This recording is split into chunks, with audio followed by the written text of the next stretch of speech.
Hi, and welcome to Books with Busha. Today I'm going to read you a fun story about a little boy named Henry that doesn't like to read.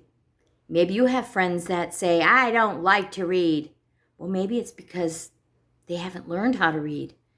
And once you open up books and you can read, the whole world opens up to you. You can read signs along the way in the car. You can read stuff in the grocery store. You can read signs everywhere you go. And it all starts with books. And I wanted to share this book with you today. So again, it's called I Don't Like to Read, and it's by Nancy Carlson. And I bet you by looking at the picture on the front of the book, you can tell who says I do not like to read. And I bet you that's Henry. And Henry is maybe that mouse. Let's see. There's a sign. Do you see the sign? It says, Welcome, first graders. Henry was in first grade. And he was learning a lot of new things. Looks like they were learning how to read the months, January, February, March, April. They learned about volcanoes from their teacher. And it looks like he was doing some math. But there was one thing Henry did not like about first grade. Reading. It seemed like everyone else liked to read, especially Tony. And who bragged that he could read his favorite book upside down. Henry really liked listening to stories at school. And at home. But when Mr. McCarthy asked if anyone wanted to read, Henry never raised his hand.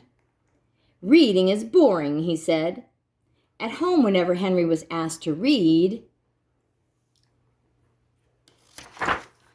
he said, No, I don't like to read. It's dumb.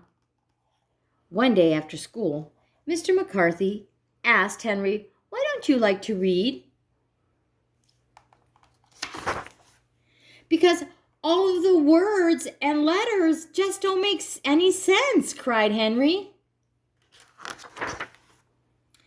That's okay, Henry. Everyone learns to read in their own way, said Mr. McCarthy. With a little extra help, soon you'll be reading. Still, Henry wasn't so sure he would ever like to read. But Henry started getting extra help with his reading at school and made special time for reading at home. Pretty soon, some letters and words around him started to make sense. Pizza, cornflakes, stop. I like me.